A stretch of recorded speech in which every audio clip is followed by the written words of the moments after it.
Hey everyone, and welcome back to On a Water Break, the podcast where we talk about everything you and your friends are talking about at rehearsal on a water break.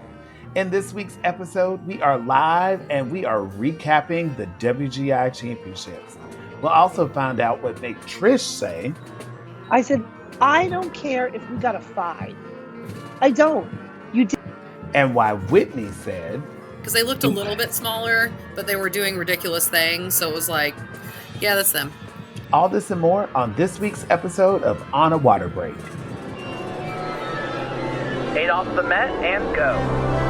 Welcome to On a Water Break, the podcast where we talk everything marching arts. Everyone, bring it in. It's time for a water break. Hey everyone, it's Ricardo back again, and we have a great episode this week. And I don't know how this will all turn out, but we are live right now on YouTube. So if you have questions or you want to be a part of the broadcast, come on over to the sidelines and join us. Jackie, Nicole, and Steven had so much fun doing the live that we decided to do another one. So before we see who's on the sidelines this week, go and subscribe on your favorite listening app. Write us a review, and then please, the most important part of this is share it with a friend. Got a question or a good topic to talk about? Email us at cast@gmail.com or find us on social media and DM us if you want to be on the show. We even have a form now for you to fill out if you want to be a guest. Check it out at our link in the bio. So let's move over and see who's on the sidelines this week. Trish, my darling. How are you? Oh, I'm good. I'm sad that I didn't get to spend that much time with you last weekend. No, but I did see you out there with Tampa Independent, who was fabulous. Oh, thank you. They're great kids to teach, man. It was nice seeing them. I've been getting comments and pictures of me on the floor scrubbing the water off of the floor so we can get a penalty. I hear you. So Whitney is going to be a little bit late to rehearsal tonight. So we're just going to, ski past her right now. And also, I believe that Cynthia might be joining us, but you know how the Canadians are. They operate in their own time frame. So we're going to get to those people when they get here. So we want to take this time to preview some amazing episodes and bonus content we have going on. We have On a Break with Gonzaco, a super fierce bass drum duo that put a really fun video called More Bass in the Club together. A really special episode is coming out called On a Water Break in Crisis, where Alicia and a panel of hosts talk about the recent tragic events that have happened in our activity, including the shooting in Texas and the fires in California, and how we as an activity can and should respond. They even get to talk to staff members from the Palisades High School, whose school was devastated by the California wildfires. On a Water Break Around the World with Grantis Pernada is interviewing marching arts people from around the globe. Check out his recent episode with Koshin Saprasagwong, the president of the Marching Band Association of Thailand, and everything else he is doing globally. Steven just did an episode with Julie Dahlia where she talks about everything she's been through, a ton of her judging philosophies. Steven even got to nerd out with her and Annie Turner over bass drumming. And Trish just did a great episode interview with some WGI performers. Tell us about it, Trish. Oh, it was so much fun. We had Jacob from AMP, we had somebody from Etude, and we had somebody from Cincinnati, which I loved all three of those shows. So it was an absolute pleasure to talk to them. They really went into, how they felt about the season. And it was really interesting. You got to check it out because they flash back to what they said earlier and how much it came true. So that you got to check it out. It's a really good episode. Nice. Oh, look who it is. It's my roomie from way back when. Whitney, how are you? Hi, Whitney. Hi, I'm good. How are you? We're good. How things going? You had rehearsal tonight because your season is not done yet. You're right. You're right. I don't understand that going on after WGI, but I know a lot of circuits do it. We're doing TECA this year. I've never done TECA before. We usually do TCGC, and they just happened to do theirs after WGI. So I had my last regular Cadet Guard rehearsal tonight. Oh, how'd it go? They're adorable. And that's what Cadet Guard should be. It should be adorable, right? Hi, Dylan. Anyway, we have left him on the sidelines long enough, but joining us for this live is someone that just received a gold medal and is known by some as the hands of WGI. Please welcome from the pride of Cincinnati, Dylan Watson. Hey guys. Dylan, how are you? How does it feel right now? It honestly feels a bit surreal. Like we went into finals with just the mindset of we want to do the best run for each other and for us. We don't really focus on the scores. We just focus on what better version can we do for ourselves. And I think we were all on that same mindset, that collective unison mindset of this is our show. This is what we do for us. Let's do this for us. And I think when we left that floor, we knew that we did that for us. I love it. And then the reflection of winning first place was just the cherry on top. So we're going to dive into all of these feelings and emotions here in a second. But Dylan, here on A Water Break, we do a thing called a 32 count life story. So what happens is you're going to get 8 counts off the Met. You know, you can duck yourself in if you want to. And then you have 32 counts to tell us everything about your life from birth up until getting that gold medal put around your neck on Saturday night to being here on this recording tonight. You ready to do this? Let's do it. All right, here we go. 8 off the Met. Was born and raised in Tennessee and then moved to Clarksville, Tennessee to march Eclipse, then watched Paramount, then moved to Ohio to then march Pride of Cincinnati for 2018, 2019, up until 22, moved to Indianapolis, marched 23, 25, and marched Cavaliers within the years of 2015 to 2018, and then ended up with a gold medal around my neck last weekend. Okay. He said he did not even need all of his 32 counts. Okay, so listen, the degrees of separation between you and I are a little bit insane. So, and Whitney too. I march Cavaliers, I march Pride of Cincinnati, and I am one of the acting coaches for Eclipse. So lots of connections there. Whitney marched Pride of Cincinnati. And aren't you close to Tennessee? Like in your North Carolina home, close to Tennessee? Yeah, where I grew up in North Carolina is only like an hour from Tennessee. Connection. Mountain children. And I taught Eclipse last year. So hey, that's right. You did teach Eclipse. We both Dylan, at one time. Dylan, when did we march Eclipse? Awesome. I did not know that. That's awesome. So Dylan, you were saying the feeling of going on that floor and it was all about you and the members just doing the thing that you were doing and being connected with each other. Keep going into that. Give us a little bit more insight on, kind of how the season started and where it was going and what does it feel like to put in all of that work and time and effort and then come out on top? Well, it's like what we look forward to like having to WGI every single year. I think because a lot of us in that cast March 23 during the All Your Love season, the unfortunate event of them not coming out in 24. A few of us marched in some other places in which we totally respect and support those organizations as we continue to improve our skill set. And then we had the mindset, I know for me personally, I was in the mindset of, I know they're coming back in 2025. I want to make that season feel even more special because one of the instructors at Pride did tell us in the mid-season of 2025, just like COVID, like any opportunity can just be taken away from you so fast. So I was in the mindset of pretend this is like the last time you're going to do this. So any rep I got, any show we were given, it was like an opportunity. And we made it all the way to Dayton. It felt like this is just celebratory. It didn't feel like a competition. It felt like you made it through the very end of that marathon where you're like running past that finish line, like that moment where marathon runners run and they have their hands in the air because they knew that they made it. It's kind of the same exact feeling. Like this is just celebratory. The energy is so electric from the crowd for any performer that's walking on and independent world finals. Like there's not a single person out there in that audience that's against you. They're all just like, they just want to celebrate with you.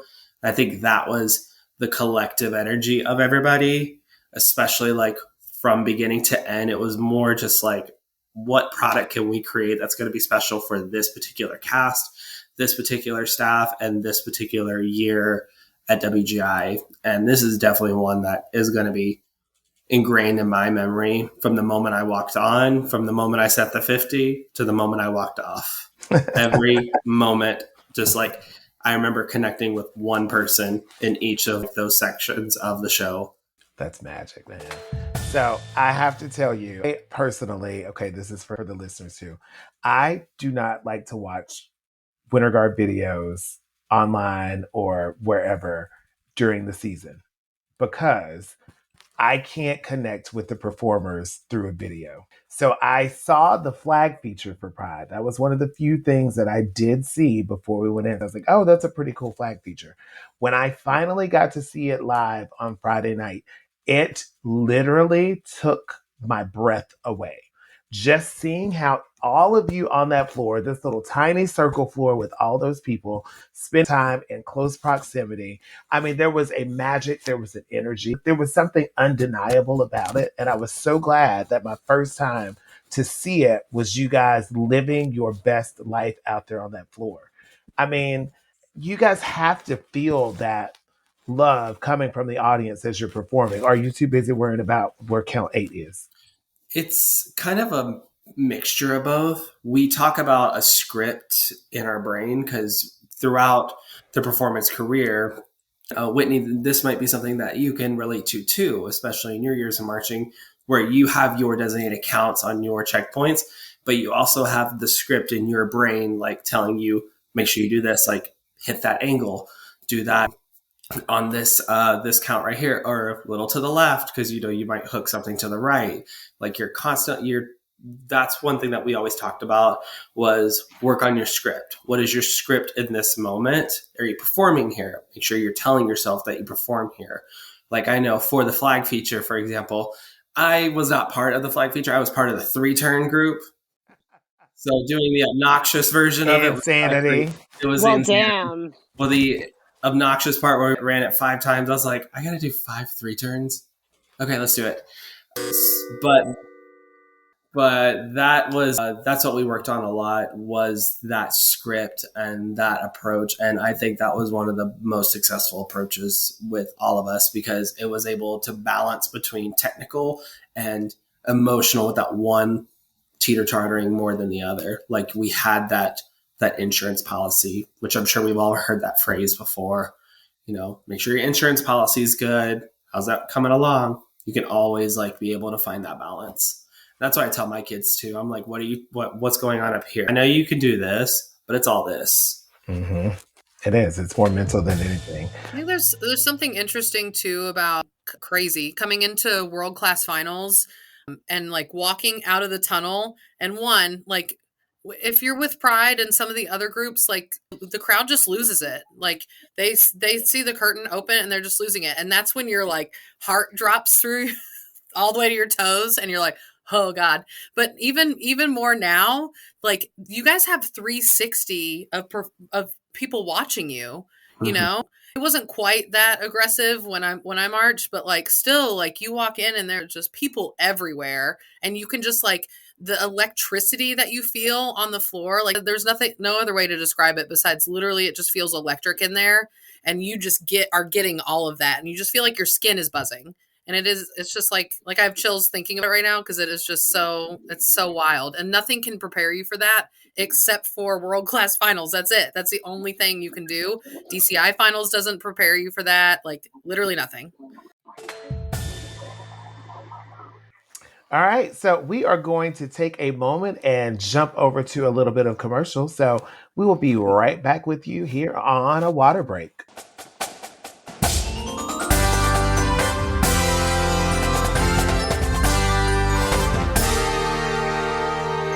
Celebrating its 25th anniversary, Guard Closet was founded as a consignment shop in 2000.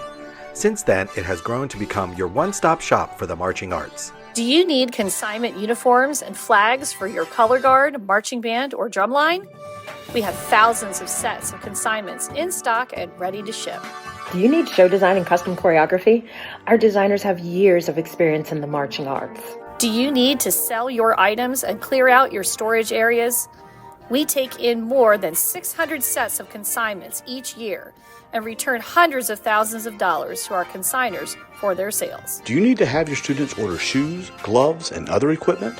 We can set up a microsite for easy student ordering of a wide variety of items. Do you need custom costumes or flags? We can help get you great designs from our team through top vendors like Showday Designs. Have you listened to our podcast, On a Water Break? Weekly episodes and bonus content keep you entertained and informed with what's going on in the marching arts. For over 25 years, Guard Closet has been here to help. Check us out at guardcloset.com or follow us on social media.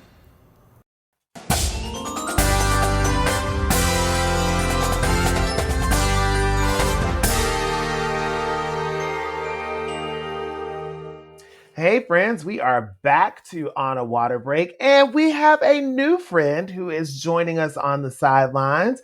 Everybody, please let's welcome from Emerson High School in Frisco, Texas, the fantastic director, Bryan Ayala. Hi, everyone. Bryan, how are you? I'm good. How are you guys? I'm good. We're good. We're glad to have you here on a water break tonight. So I know you're a listener because you were actually watching online, and that's why we pulled you on.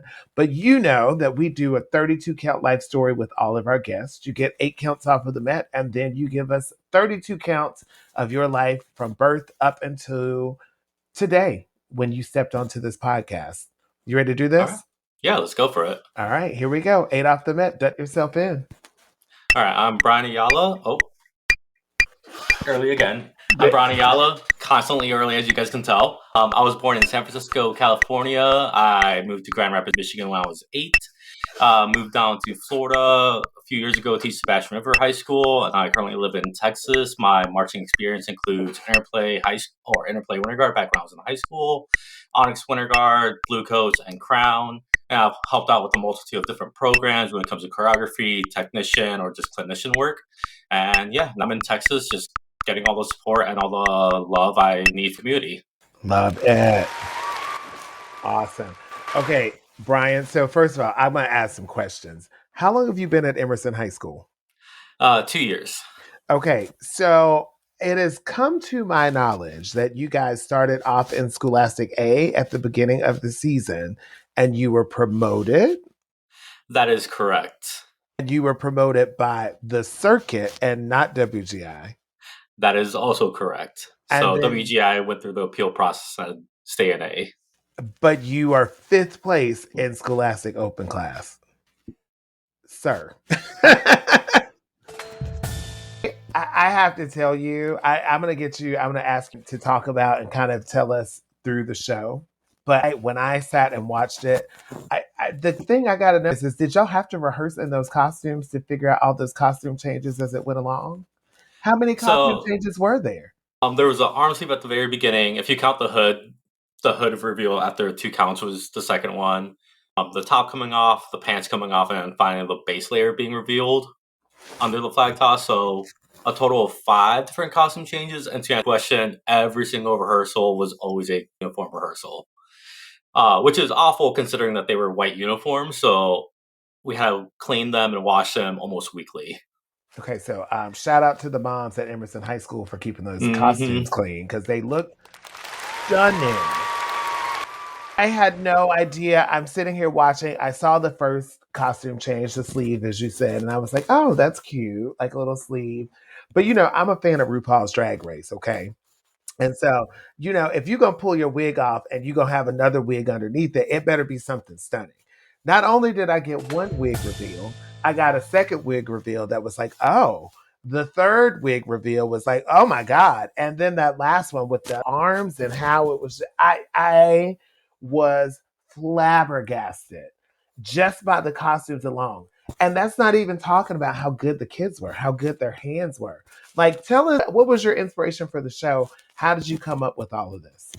So crazy story. So it was actually all Tim Newbern. So famous designer down in Houston, Texas. Mm-hmm. He sent me the music. And at first I was really hesitant, not because I didn't trust it, but because there was no tempo. And I was just like, Tim, I'm not sure. He's just like, you marched Onyx, you'll be fine. I was just like, I did, but we marched the tempo years, not the non-tempo years. So I had to do a lot of extra work on my end. But the whole inspiration, I mean, like you nailed it. RuPaul's Drag Race was part of the inspiration for the uniform. And the whole black to white theme of the show and the whole science of the show was just part of just the piece itself and just branching off of that. And then the eerie, ethereal sound from Eric Whitacre just brought it to life. So it was all a combination of all these three different things that just really brought the show alive. And on top of it, the students just handled it so maturely. We had a lot of students from band and orchestra in the color guard, so at least made the tempo a little bit easier.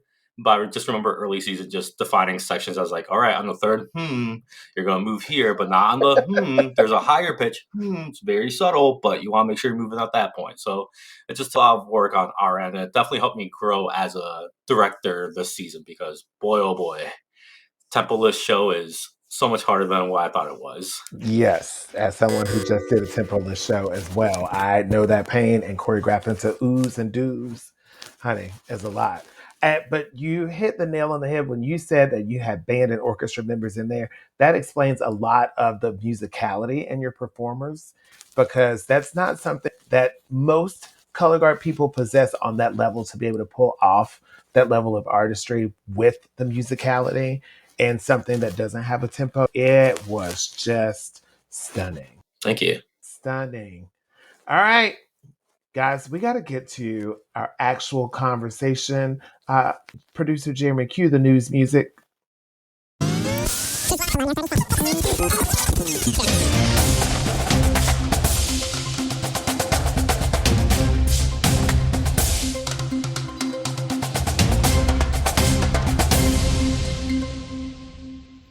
Okay, so we all know we just came off of this big, massive WGI Championship weekend. I want everybody's roundtable opinion right now. I'm going to go ahead and say this. I think I said it on one of the recaps at WGI the other night, but our activity is alive. It is well. It is breathing. It is thriving, pushing new boundaries, and it makes me excited for what is going to come next. I did not get to watch a ton of color guard this year because I didn't make it in as early as I normally do. And I was doing my duty with both Tampa Independent Open and Tampa Independent World. So I missed seeing a lot of the groups all the way through like I normally do. But everything I saw, I was inspired by the performers. I was inspired by the design. And I have to say, being back in that arena with all of these people that are family, even if you don't know their names, even if you've never talked to them before, being surrounded by that much love for the same thing is just electric. What do you guys think? I thought it was amazing. I thought it was a really, really, really great year. I could have made a case for, I was, not only because Dylan is here, but I was really, really rooting for Pride. I loved that show all year. But I think I would have been like, oh, okay, Paramount won, or oh, okay, because everybody was just so good. Everybody was just so, so good. It was a really exciting WGI. Mm-hmm. Yeah. It was really interesting. Sorry, go ahead, Ricardo. My mother-in-law comes with us to WGI every year. It's turned into like a family event for us because my husband is from Dayton. And we always leave before retreat happens just so we can beat the crowd out and all that stuff. And we were sitting in the car and she looks at me and she goes, Ricky, who do you think won? And I was like, I don't know. I was like, everybody won in my eyes tonight. Everybody won. And she was like, yeah, I feel the same way. She was like, it could go either way. She was like, every single group was good. That's what a world-class finals is supposed to be like. Mm-hmm. I thought it was really crazy that like the top 5 of Independent World was just this every day. Like, Dylan, didn't you guys come in 4th or 5th? We got 3rd after semis, but after prelims, we tied with Paramount. So it kind of was like, oh, we could land anywhere. Yeah. Yeah, it was just kind of all over the place. And everybody kind of had their favorite. Like, I know a lot of people that were really rooting for Etude to win or whatever. And it was just like, who knows? And I thought it was either, honestly, dear Pride fam, I thought Paramount was going to win. I really did. Like after the finals, I was like, I think Paramount may have just won. I don't know, but wasn't it pretty close? It was only a 10th or something. Yeah, it was like a 1.15. Yeah. So it just was. It's like, I don't know. I mean, clearly the Woodlands won, but they're my favorite color guard that's ever existed. So They're insane. Insane. Oh, we're gonna talk. We're about all Did you like, get to see them live? we did not because we were getting ready at the time, but That's- like I had a Flow subscription every year because while I'm like getting ready, I was like, I want to watch and like be supportive because like those kids deserve to have fans. Like anybody in independent world is like awning over these like Scholastic Worlds. They're 12 years old and they're doing all this stuff. I can't do that at 28, but okay. So we're like in the hotel room. It's like me, my roommates, somebody's getting airbrushed for makeup, and then like 3 other people are behind me, just like this, watching like the top 5 of like Scholastic World. And I was just like, okay, that's gonna be us in like 2 hours. They're like, yeah, but they're 12 and they're doing some really hard stuff. Ridiculous. And it wasn't even just in world class. I mean, it was all of the classes. A class. A class is not A class. No, there was one color guard in Scholastic A that I saw that I was like, yes, they're A class. The Elvis show. That was the only one that I was like, this is A class. The rest of them, I'm like, get them out of here. Get them up here. That was crazy. I have personally started to really, really, really enjoy open class. Like it's kind of my favorite thing because it's such a weird class because it doesn't know what it's supposed to be. It doesn't know what it's supposed to be. It really doesn't. But that's the beauty of it. It doesn't know what it's supposed to be. It could be anything. And it is, you get this gambit of performances. And I mean, like back to Emerson. I had no idea what to expect because I don't watch videos of people before I see them live. And I was just floored, and the magic and the artistry in this. I mean, back in my day, back in the 1800s, the A class is what world class was doing. World class would be galactic class at that point, I mean, it's insane. So I want to do this. I want to go around the room very quickly. We're not going to dwell too much. I want to go class by class. I want to know somebody that you thought was memorable in each one of those classes. If you got to see them. I know, Dylan, you were busy doing your own thing, so you probably didn't get to see him. Bryan, you may not have seen him. And Whitney, you were busy competing, and your kids did pretty good too. So I know. Shout out to semis. Great job. Thank you. My girl's doing it. But I'm going to start in A class. I did not get to see much of Independent A, and that was because I was busy running around and doing stuff. But I will say that when it comes to the Scholastic A class, I did get to see a lot. Freedom High School, one of the hometown favorites here from Orlando, with Ice Ice Baby. Like, who would have thought that would have been great? But Randy Nelson and Carlos did, and it was fantastic. But big mad shout outs to my friends over at Pope High School, because that was just beautiful. So good. So good. And not put together like an A class show. Like that singing and everything was very open class. I was like, they're out of here now. So welcome back for like the 3rd time, Pope High School. Right. Bring it back. What about open class? I did through and watch pretty much all of open class. The Scholastic open class, definitely one of my favorites was Emerson for sure. Little Elm. Wow. Little Elm. Oh my God. Wow. So good. World class all day long. Yes, no, they are. And I have a personal favorite, mostly because I get to spend a little bit of time in the gym with these kids. But Tampa Independent Open in the Cave was great. But I mean, JMU nuance with that glass of whiskey and homegirl flopping down in that glass of whiskey. I can't. I lost it. I was screaming. That is why my voice sounds like this right now, is because I lost everything on that. It was so funny too, because we saw them in prelims, and remember all that controversy a few weeks back when somebody was commenting like, that's terrible. They put that girl in the water and then they drag her outside in the freezing cold, and and that staff made a point of coming in, walking right across the front with arms full of towels. You had a robe on at retreat. She was literally in a robe at retreat. That's great. Was she really? That's great. Oh, that's fantastic. I didn't see the retreat thing, but I did see on the internet. Did you guys see that the prop broke the night before? Yes. Yeah. And they had to glue it back together or do whatever it is. See, and this is another reason why I say prop parents are the best parents. Okay? A prop daddy will fix your life. Okay? With a drill and some duct tape, they will get your life together. All right. What about anybody else have any favorites other than the groups I said? I don't want this to be about me. Oh yeah.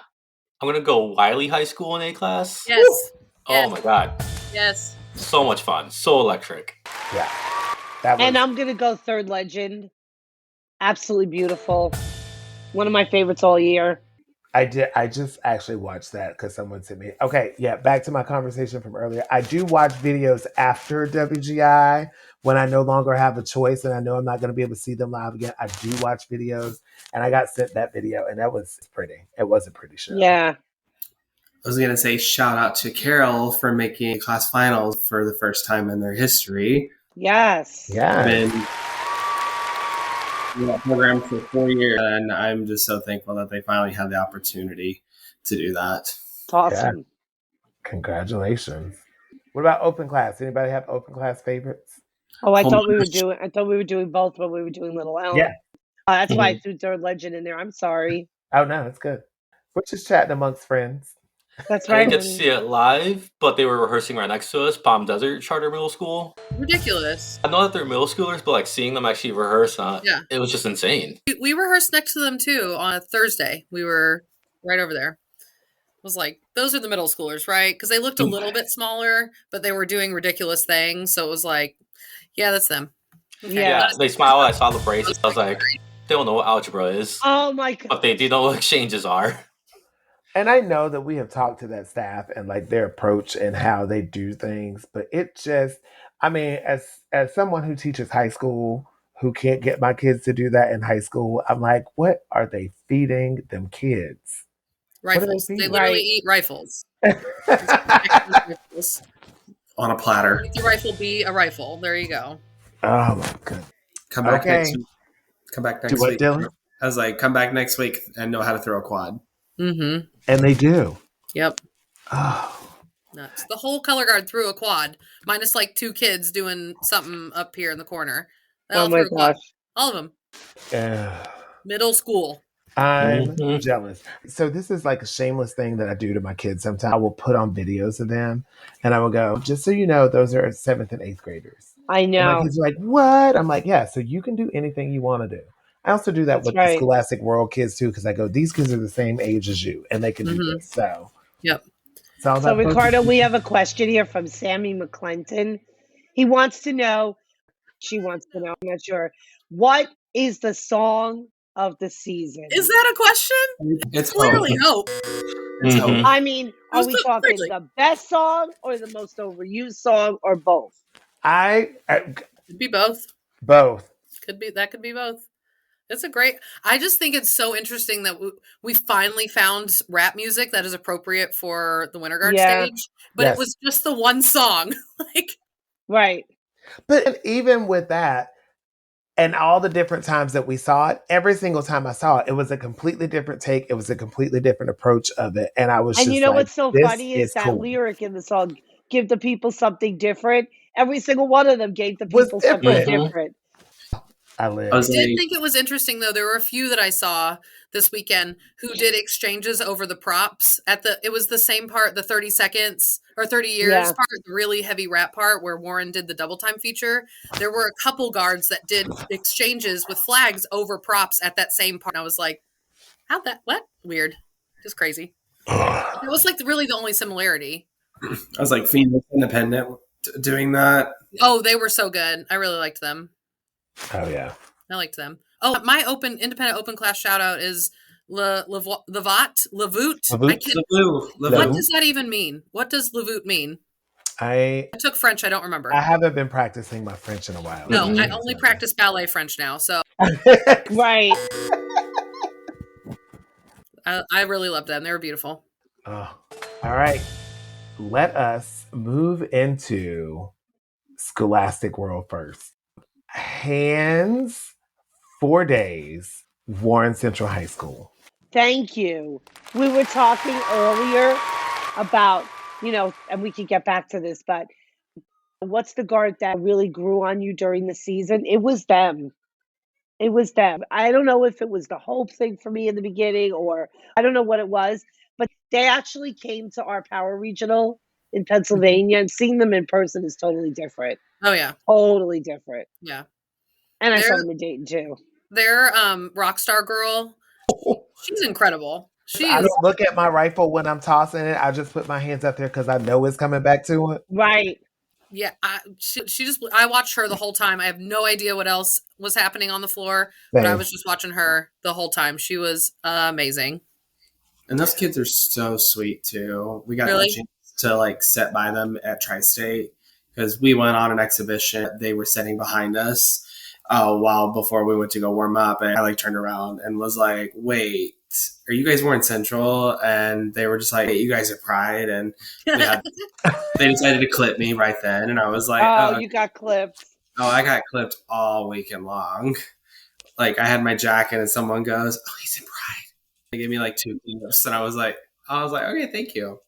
But they're so sweet as well as super talented. So as much as they fawn over independent world, we fawn over high school. Right. It's that mutual fangirling type of thing. Yeah, they were great. They really turned up the energy in the arena. Everybody was doing well, but then Warren came out and it just erupted in there. It changed the dynamic. It changed the dynamic. And then when the Woodlands, listen, and please, everyone listening, do not think that because we're not talking about your color guard specifically that you weren't great. Everybody was fantastic. We need to establish that as a baseline for this conversation.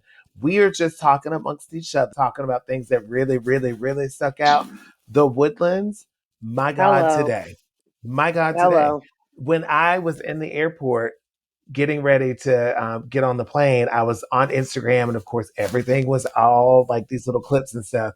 And my husband, who is not a color guard person, looks over my shoulder. He goes, "Oh my God, is that the Woodlands?" When I saw the clip, the close-up clip. And he was like, "Is that the Woodlands?" And I was like, "How do you?" He was like, "Oh my God, they were one of my favorites." Non-color guard person said that. Remembered the exact feature and knew everything about it. So shout out to the Woodlands. Well deserved for your gold medal. Mm-hmm. For sure. I would think I'm so lucky that I get to see them so often. It is just, it's awesome to be able to expose that level of color guard to my kids on we see them twice a month usually, they're usually at all the regionals, and they have rehearsed in my gym. Their energy is in my gym. They had lunch with my kids at the Austin regional, and I'm soak all of that up. They are literal gods of color guard. They are so important to the activity. Enjoy getting to have face-to-face time with them. I adore them. I'm their biggest fan. Yeah, that's awesome. Can we just talk about the growth of that program too? This is what they're literally since COVID. That's when it really blew up. They gained kids during COVID, and the middle school program has just sent them in a direction that is just incredible. Anybody else have any Scholastic World groups that they want to chat about? I have a few actually. El Dorado. Oh, El Dorado. All of them. So good. American Fork, fun show. Yeah, that was standing in the rain for that. I was a big fan of Bellbrook this season. Oh, they were beautiful. They looked so sophisticated and just so poised. Those sabers, man, those sabers are good. Every second I got a chance to watch it, I was in the front row, just amazed by what they did. I'm so glad they made it. We got to see them at the Bellbrook preview, and we were front row, and I'm just so proud of Sheldon, so happy for him. They were great. I was Miamisburg also looking so beautiful as well. Stunning. We have a couple members who taught Miamisburg at the time while marching, which shout out to them to be able to do both. Right. That is insane. One of the members that I marched, his name is Joseph. He's also co-directing them. And I was like, how are you doing both? That's crazy. You're directing a Scholastic World group and you're an independent world. Seth didn't march though, right? Just Joseph? It was Joseph. Okay. That would have been crazy. March with both of them at Inspire and Adios and All Your Love, and now Joseph for To the Fullest. But yeah, they're always stunning. They're always so beautiful. I love watching them. We were always watching them whenever we got the opportunity. He was like, "Can you watch Miamisburg at this one time?" We're like, "Yeah, let's do it for sure." So we're supportive of each other's groups. Yeah, giving another shout out to another team, Florida, Flanagan High School. Seeing Yes. them. Oh my God, the bounce back. ranks. The bounce back. Mm-hmm. Oh, And they look so poised. Yeah, they were gorgeous. I got to see them early season at the Tampa Regional, and just the costume was the thing that stood out to me the most at first, because So their costumes flowy, were hanging on a fence, and I was like, "This is beautiful." And then you put the whole aesthetic together with how those flag pieces were cut out and like the texture and all of it. And it was great. It was great. It took me back, a couple years ago when it was always the fight between Flanagan, Avon, and James Logan. So it's good to see them moving up. Arcadia was super beautiful to watch. Those costumes were everything. They're so flexible. Oh my God. Like every one of them is a freaking contortionist. I'm still obsessed with their program last year.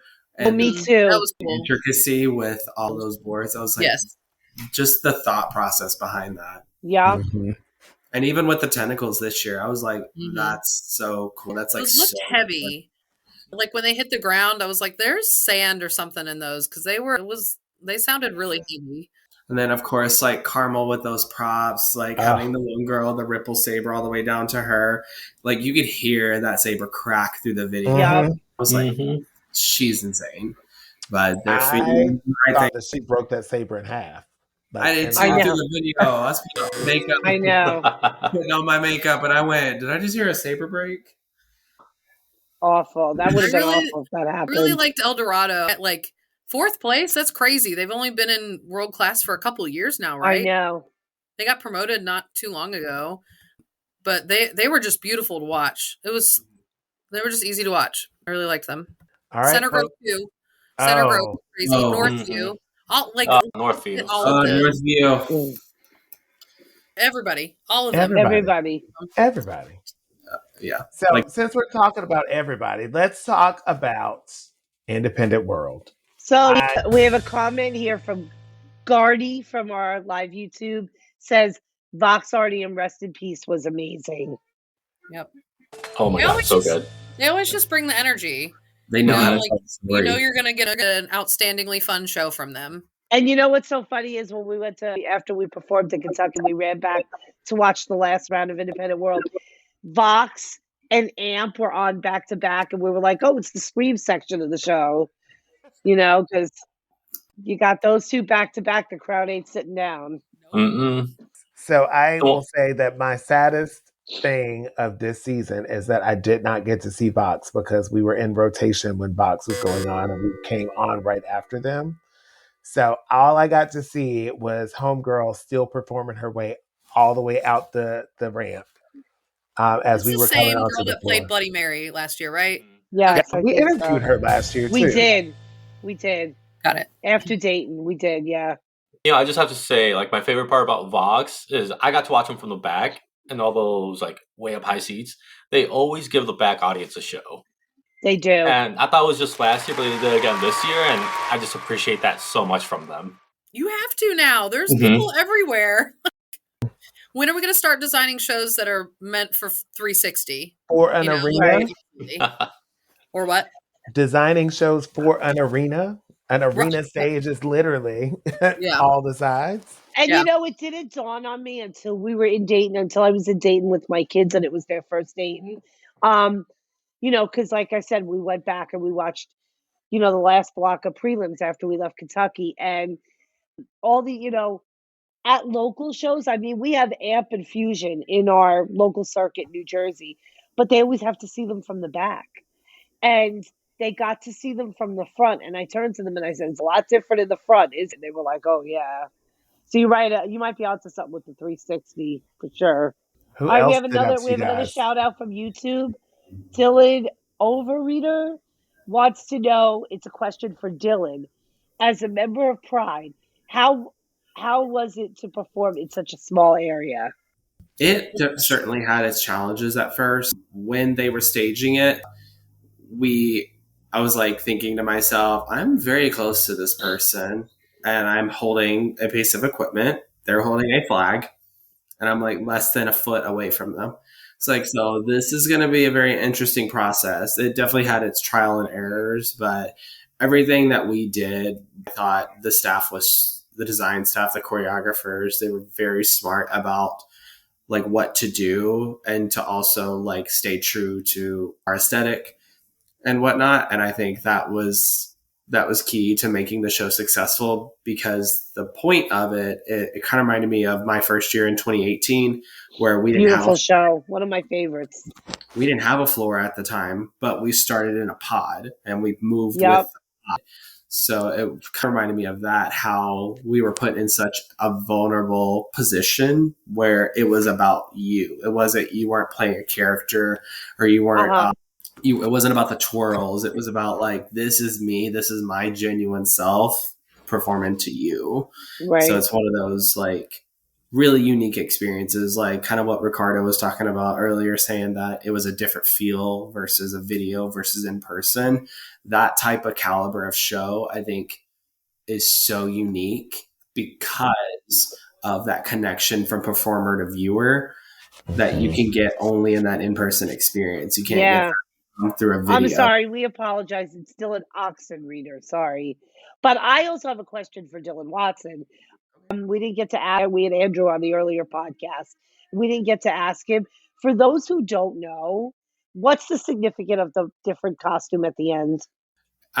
From my understanding, was just the idea of, so the whole show was basically a statement about saying that, how they presented it was saying that life can give you an amount of circumstances. What you choose to do with that is up to you, saying that you live to your fullest capacity. They stuck on the word capacity, saying okay, what can you, that is going to be to the fullest of your capacity? Like, what choices are you going to make in your life that can be to the fullest of that space? So the idea was like, we're in a condensed area. How can we make this be this type of show within a small area? How can we make it be just as grand as if we're on an 80 by 100 floor? And that was something I thought was super interesting, that they're taking the space of what would be like a regular sized tarp, condensing it down. And they're like, we're still going to stage something that is just as unique and just as quality worthy of as if it were a couple of years ago as well. Awesome. Who are some of your other favorites, guys, from Independent World? I'm going to go ahead and say Paramount. For sure. Love Delicious, Paramount. Fantasia. Stunning. Fantasia. Whitney. Shout out to our local Jersey teams up here, Amp and Fusion. Did anybody get a chance to chat with Latrice? Yes, I did. Yes. I met Latrice. Awesome. So cool.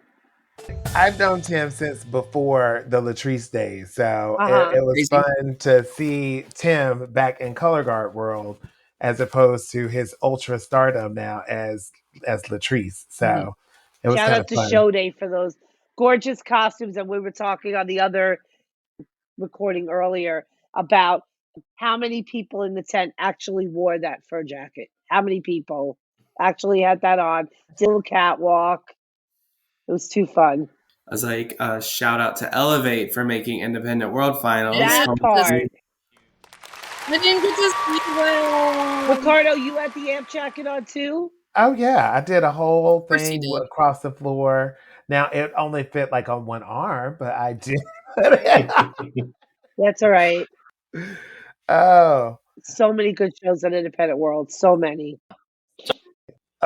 Yes, Juxta. Juxta. When that moment, when those people jumped into that fabric and were that's so suspended cool. there, that was probably one of the coolest, innovative moments in World Class Finals for me. For sure.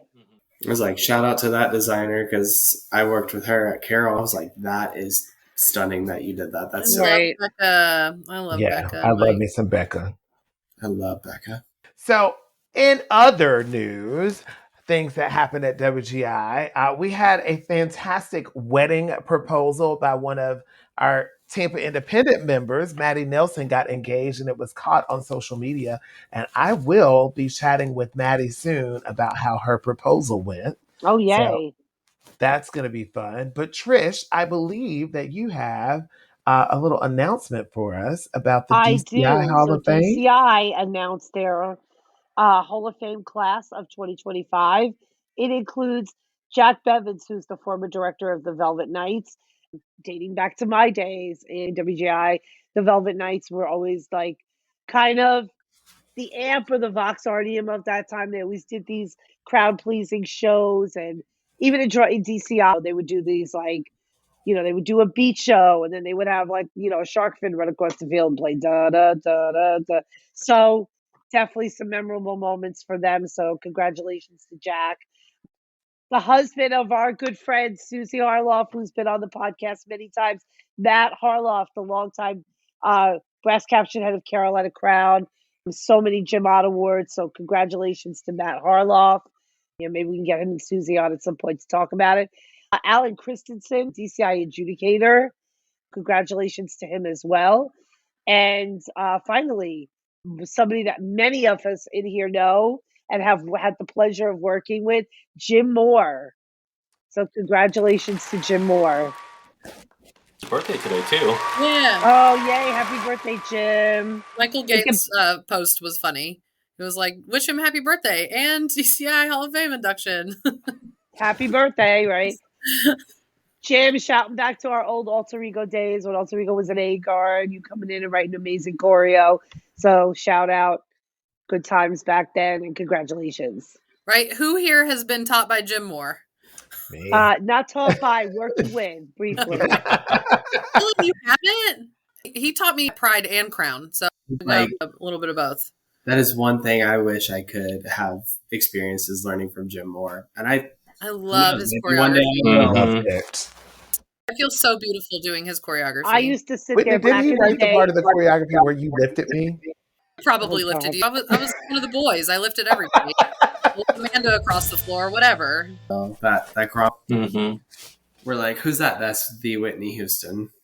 Come on, Whitney Houston. I'm tired of this. And he used to come into Alter Ego back in the day when April Gilligan was staging, and we kind of had this little cadets connection. He would come in and write choreo. No computer. I wasn't sitting there with my iPad back then, but I would sit there with a notebook and write down every checkpoint and every count, because I knew those kids were going to be like, that's not what Jim said. That's not what Jim said. So I was like, here's what Jim said. I had every little stick figure pictures. Trish, what year was that? Do I have to say? Yes. Yes, you do. We did our Chicken Man show in 1996, and then our first year in finals in 1997. Nice. In Phoenix, in Independent A. See, now we just take videos of the choreography, and that's yeah, that wasn't happening then. No, yeah, I know. Yeah. All good though. Back in the 1900s, we didn't have video cameras on our telephones. Because the kids always relate better to the stars, right? My kids do it too. They always relate better to the stars, right? So I used to be like, these kids are gonna, when I go to clean this flag feature, these kids are gonna say, that's not what Jim. I used to be like, no, here's what Jim said, and I would even like write down quotes like that he said. I would, he'd be like, you have to like pop your hip like something. I don't even remember. And no, Jim said you have to pop your hip like, I wasn't gonna hear. I wasn't having it. Trish is the original keeper of receipts. Uh-huh. You do not even want to see the screenshot section on my phone. Oh my God, well, Rosie. Congratulations to all of the DCI Hall of Fame inductees. It is a great class of people that have definitely changed the game. So it's time for your Peak Group Travel Tip of the Week, brought to you by our sponsors at Peak Group Travel, helping you navigate your next adventure, whether it's across the country or just to your next competition. Hi all, it's Beth from Peak Group Travel with your travel tip of the week. Be sure to plan your trip well enough in advance of your travel dates, 6 to 12 months ahead at least. Hotels, flights, buses, and attractions can fill up fast. And you want to make sure you can maximize the time you need to fundraise for your trip as well. If you want more tips, be sure to follow Peak Group Travel on Facebook and Instagram. And if you're ready to chat about your next trip, send us an email at info@peakgrouptravel.com. This is Beth with Peak Group Travel and your travel tip of the week.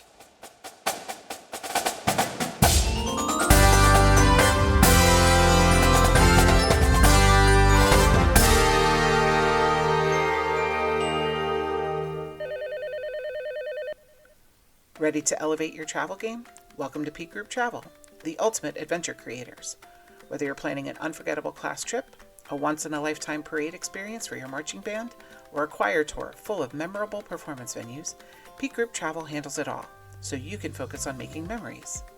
From breathtaking international destinations to amazing adventures right here at home, Peak Group Travel customizes every journey to your vision. We're not just planners, we're your partners for the trip you want for your students. Our online registration portal makes managing your pre-trip experience smooth and convenient. We even collect your payments if you'd like. Picture it, effortless planning, unmatched experiences, and smiles that last long after the journey ends.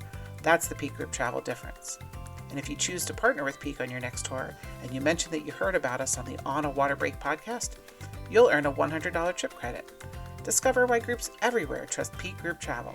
Follow us on Facebook, Instagram, and LinkedIn, and be sure to visit peakgrouptravel.com today. You pick the date, and we'll make it great.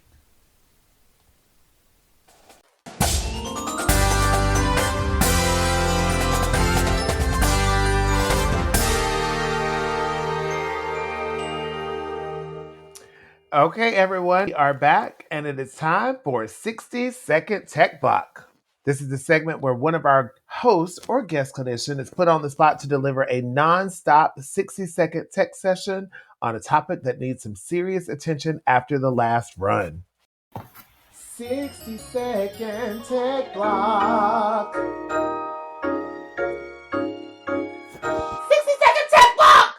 I was waiting for it. I was like, wait, there's no... I love that sound. So our special tech this week has come prepared with 3 topics that they think they can talk about for a full 60 seconds straight. No hesitation, no pauses, just pure technical gold. And this week, let's see, I think we're going to throw it over to Dylan. Hey, friend. Hey, girl. So, Dylan, you said your best topics were 1, how to nail multiple 3 turns in one show. 2, how to precisely center a floor. Or 3, what is the best method for achieving a good makeup highlight? Okay, everybody, what do we think Dylan should do? I want to hear about the 3 turn. 3 turns, something I'll never do. Let's hear it. Yeah, I'm definitely going with 3 turns because I'm not doing 1 turn right now. So times 3, absolutely not. Dylan, we are going to pull up a clock right now, a stopwatch. Trish, my friend, you got your phone out. Did you do that? Love it. Okay. So, Dylan, you get 60 seconds on the clock. No break at all. You are going to tell us how to nail multiple 3 turns in one show. And 5, 6, and 5, 6, 7, 8, go 1. So you want to start thinking about the way you prepare your toss. You want to start compartmentalizing by throwing yourself a good toss, then doing your body, and then nailing the catch like any other type you do. Like you toss, you turn, you catch. To add a 3 turn, you want to think about a couple things when you're finding the peak of the toss. I think about, like, if I were to do a progressional thing, I would do toss, do a 2 turn, make sure I finish the 2 turn by the peak of the toss, so I'm able to watch it on the way down and know the amount of time that I have. If I want to do a 3 turn, I want to think about getting that 2 turn finished by the peak of it, getting that 2 turn nice and consistent, nice and tight, arms pressed down, make sure that all your energy is nice and squeezed, including your inner thighs and your arms. Make sure everything is nice and squeezed. Don't delay your head back so far so you'll throw yourself off balance. Use the white of your eyeballs and then watch the strap underneath. And finally going in for the catch, as I start to throw, make sure I throw a little bit more on the left side so I can nail the catch right in the center of my body, pulling apart at a nice rifle right flat. And Wow. Period. Okay. Also, I think I could do a 3 turn now. I know. I'm actually not scared to try it now. I'm going to go outside in the dark and go try it. I'm so glad that this is recorded because we can actually take this clip. We can give this to every high school kid that wants to learn how to do a 3-turn. This is probably the most informational, correct, technically accurate 60-second tech block that we have done on this show. So, Dylan, I am tipping my imaginary hat to you, sir. Dylan, had you done a 3-turn before this season? Yeah, I did one in Inspire. When, if you remember that show, there was like a rifle that flew over a pot of people. Yes. That was me that caught the center. And then the camera's like on the low part of the ground looking up. The one who caught it crossport was me. Into a sit-spin 7. That show was probably the most, I call it a mouse trap because of the amount of like, run here, throw this trick toss. Okay, now catching your leg. Okay, now do this foot twirl. I was like, that show was just nonstop of like what a typical Boston Crusader show would feel like right now. I remember watching your live of your last performance. I remember that because we were just all like so devastated that all this was happening. And I remember watching your live of that. Oh, it was so good. It's a shame that season didn't finish. Yeah. The cast was so talented too. Dylan, I want to be you when I grow up. Same. So, go ahead. I was just going to say, it's so funny. I say the same thing to some of the first year members who were just so talented that I was marching with. And they're like, no, I want to be you. I want to have 5 titles on my jacket.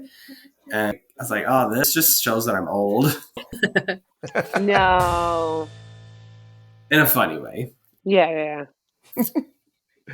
Well, that question is so sorry. I was like, and the question that everybody asked me as soon as I got off the floor was like, great job.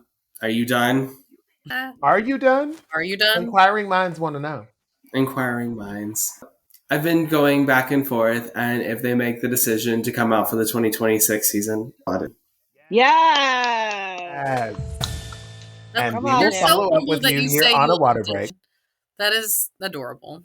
Listen to witness. We're going to need you to do live, like either Gush and Go or What Do We Do from auditions for sure. Top secret. Well, speaking of, that was a solid 60-second tech block. So hopefully someone out there just got the advice they need. They didn't know that they needed. I know I definitely did. But it's time to switch things up because it's time for everyone's favorite. What are we doing? What are we doing?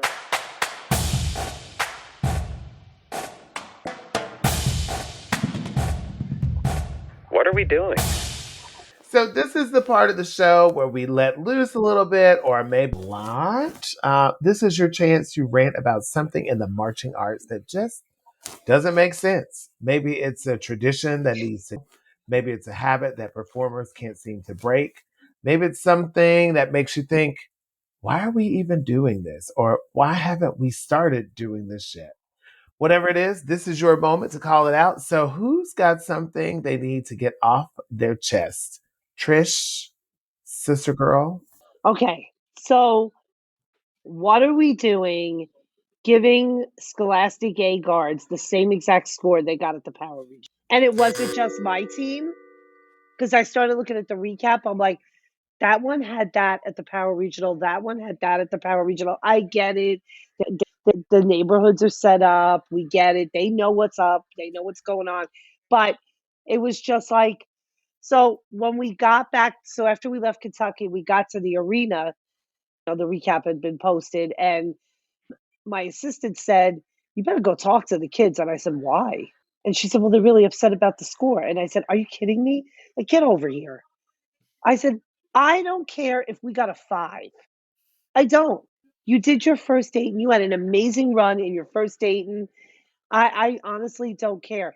But I kind of, talked them off the ledge a little bit about that. But they were kind of like, they're kids. Like, what are the judges, lazy? And I'm like, I didn't get into the whole process. I didn't want to go there with them. Just know you had a great run. You're at your first Dayton. It's exciting. Who cares? Who cares? So, and it was a completely different panel too. So it's just what are we doing? And it wasn't just, like I said, it wasn't just us. And there was another guard from my local circuit, actually two. One, they both got the exact same score. And because of where they were, one advanced and one didn't. So it's just, it's just very interesting. A class is crazy. It is crazy. Is cray. It is. Whitney, what are we doing? Oh boy.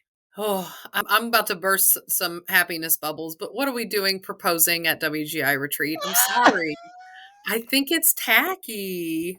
Do let that moment be its own moment. Like, you're stealing people's thunder. Dylan got his gold medal. Get your gold ring out of here. I just don't think it's the appropriate place to do that. I just always have thought that it's weird and are you going to say no? Is somebody going to say no in that setting? Like, honestly, like nobody's saying no when they're being proposed to in a big crowd with all this excitement. Like, who's saying no? So like, I feel like, I don't know. I think it's a trap. A trap bit. This is so Phoebe and Mike right now from Friends. This is so Phoebe and Mike when she was like, they were at the game and she was like, oh, it's so tacky. And then he turned around and got on his knee. And then he tried to do it in the restaurant with the ring and the cake. And then she's like, oh, it's like those people who put the ring in the cake. And she's like, the ring's in the cake, right?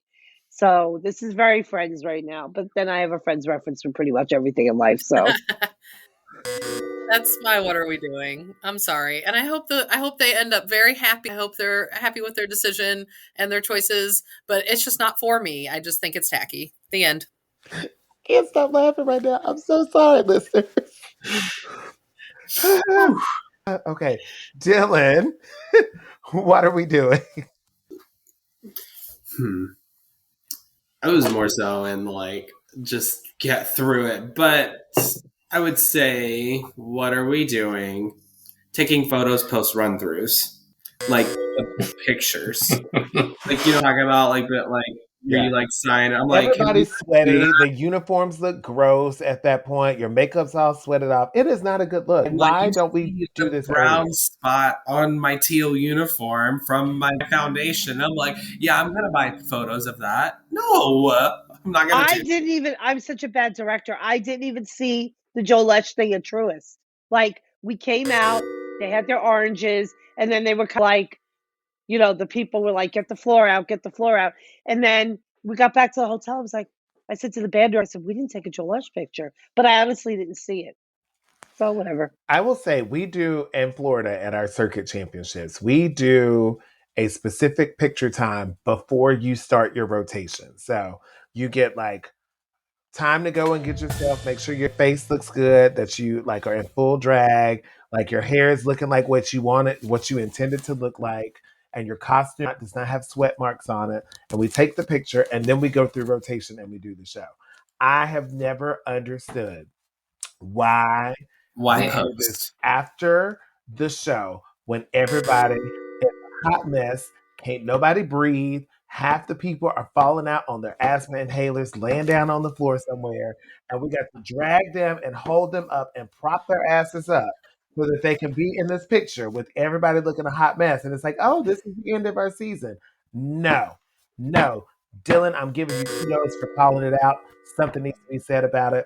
We're bringing it to the table right now in this forum. Let's do the pictures beforehand, because don't nobody want to be taking a picture after us. We just want to love on our friends and be sweaty and stinky together and helping homegirl up with her asthma inhaler. I want to get the tarp loaded in the van or truck or something. I can get out. I'm tired.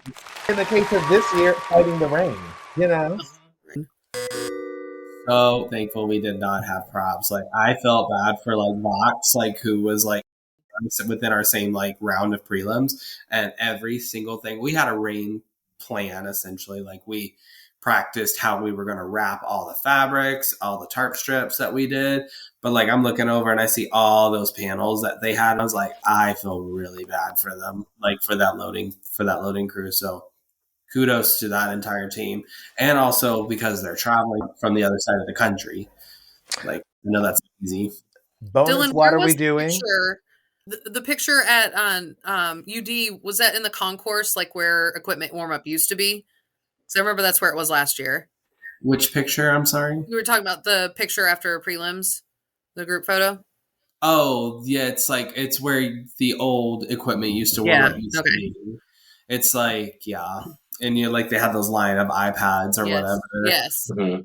Yeah. We did ours at Nutter Center, and that was prelims for, it was prelims. Obviously they did it for everybody, but we were sobbing. Like all of the kids, staff, parents, everybody's sobbing because they were so beautiful.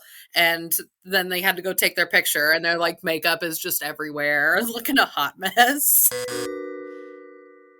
Cut it out. Mm-hmm.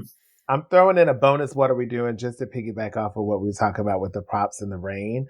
What are we doing? Not having another tent outside so that people can travel from movement warm up out to equipment warm up in a tent, and also keep all of the props stored in some dryness. That's a bonus. WGI figured that out. I said it. It's fine.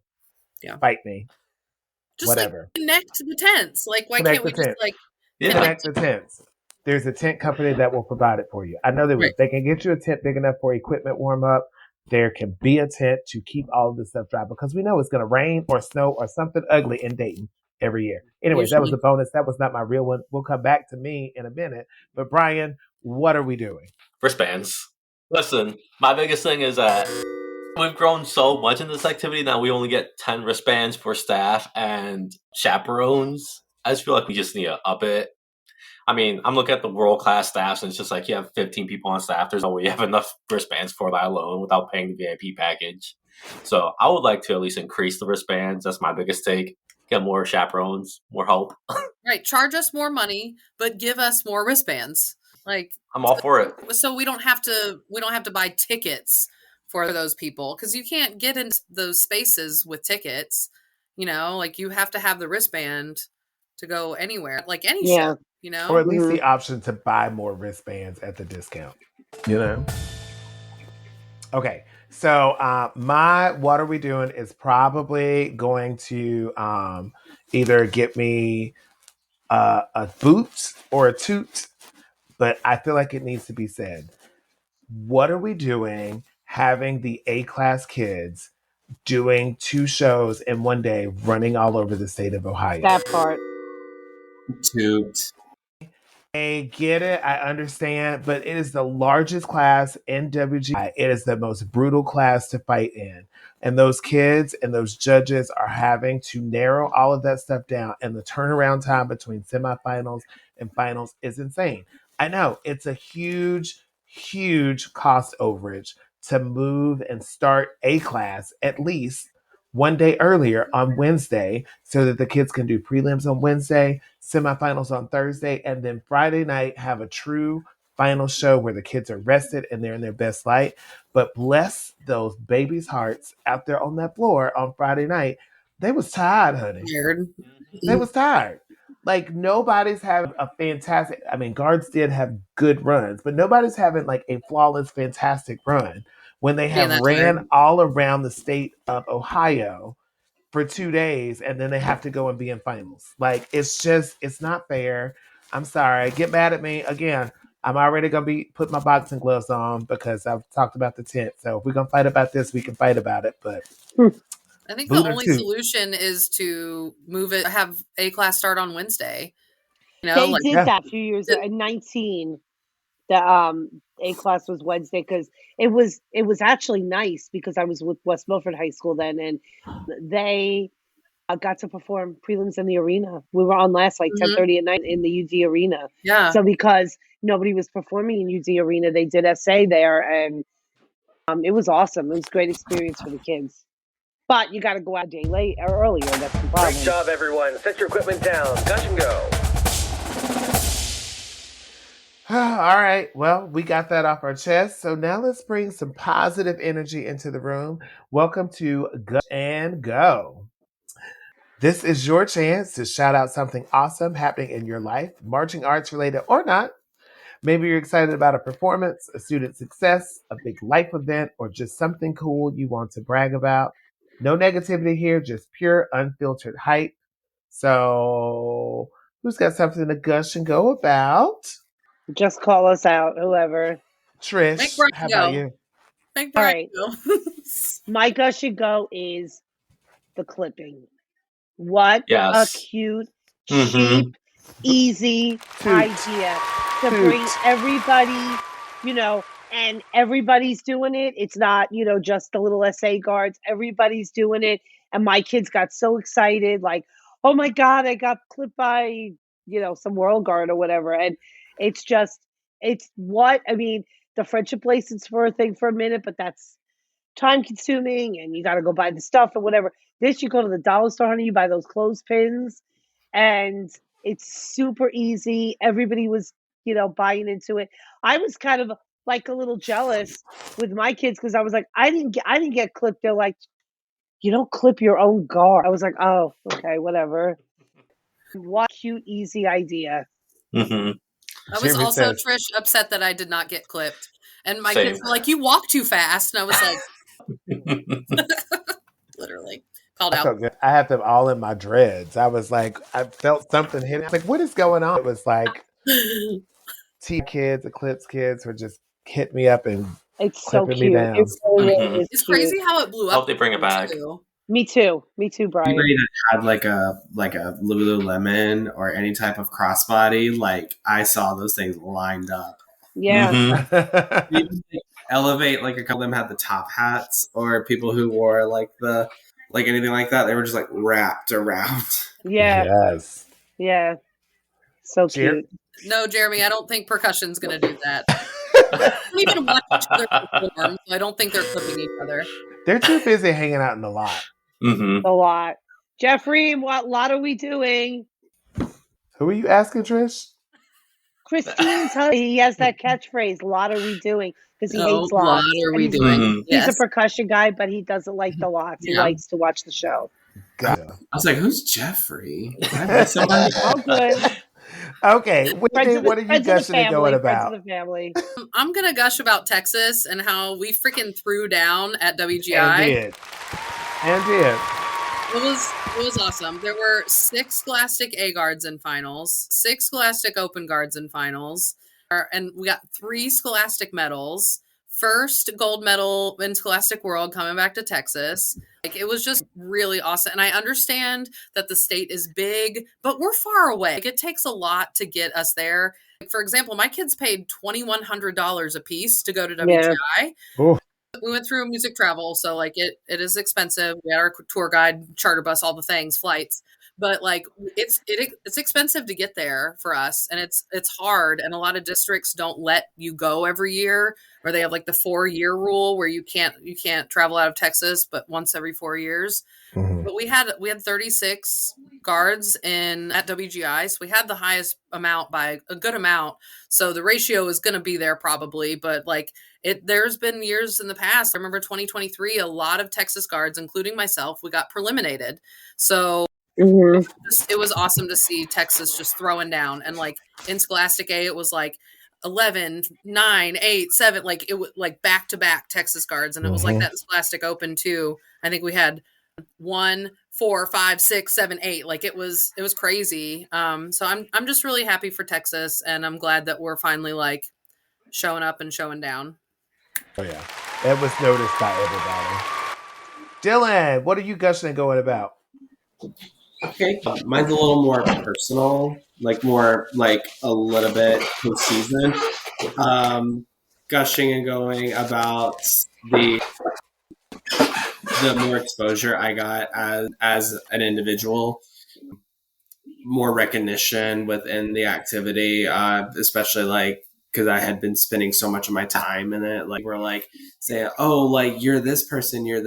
So I've been really trying to hone in on like my choreography gig and get better at that, and that's what I've been improving on.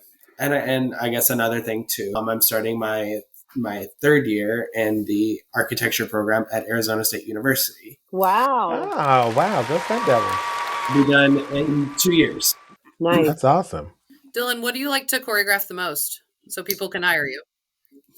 I'm pretty versatile. I like pretty much anything. I know at Carroll, it's all about like we just tag team the sections. We're like, obviously my specialty is weapon, but sometimes I can write a cute flag twirl. Bryan, what are you gushing and going about? I'm definitely gushing over all the first-time finalists and even semi-finalists that made it this weekend. It was just so, like, everywhere I looked on social media, it was like, first time this, first time this. So it was just really just heartwarming to see that from all these different programs from across the nation. And for me personally, I was just very gushy about all the younger directors being able to be so successful. It just goes to show like how bright the future of the activity will still continue to be as it continues to evolve in its pageantry and its arts. So I was just gushing all over that. A lot of women directors too. A lot of women. A lot of female representation. Shout out to Zadi at Little Ohm and the Woodlands. Fantastic job. Yeah. So I'm going to gush about the fellowship that is WGI. Like, it was so good to watch Colorguard, to see so many people that you only get to see once a year or people you haven't seen years. And like events like the cookout where we got to sit around and it was like raining or whatever, but it didn't matter because we were together because this whole Colorguard world, just like every other part of pageantry arts, is a family. And I'm just excited that that all got to happen. And I got to see all of you, even though I didn't even know you, Bryan or Dylan. It's called Gush and Go, not Gush and Stay. Let's go. All right, guys. So thanks for a great rehearsal this week. I can't believe we did this live. Thank you, Trish and Whitney and Dylan and Bryan. Dylan, where can we find you on your social medias? My Instagram would be that_dude_Dylan18. I made it in high school, don't judge. And then my Facebook is just my full name, Dylan Michael Watson. And it's a picture of me holding the trophy. Love it. Bryan, what about you? Where can we find you on socials? Facebook would just be Bryan Ayala. I have a picture with this rapper as my profile picture. Nothing too crazy on that one. And Instagram, you can either go to EHS Frisco Color Guards or just It's Bad Luck Bryan. Made it a while back, so no bad luck this year. Awesome. All right. Got a question or a good topic to talk about? Email us at onawaterbreakpodcast@gmail.com or find us on social media and DM us if you want to be on the show. We even have a new form, how to fill out to be a guest. We love having people on the podcast, so check that out at our link in the bio on our social media. Or you could just take out your phone, make a video, and send it to us, and maybe you'll see yourself on the podcast soon. One more thing. Don't forget, we have a YouTube channel now, so go and subscribe so that you can see us all there. Also, before you close out your podcast listening app, go subscribe, write us a review, and share this with a friend. Follow us on social media at On a Water Break, and we'll see you at the next rehearsal on a water break.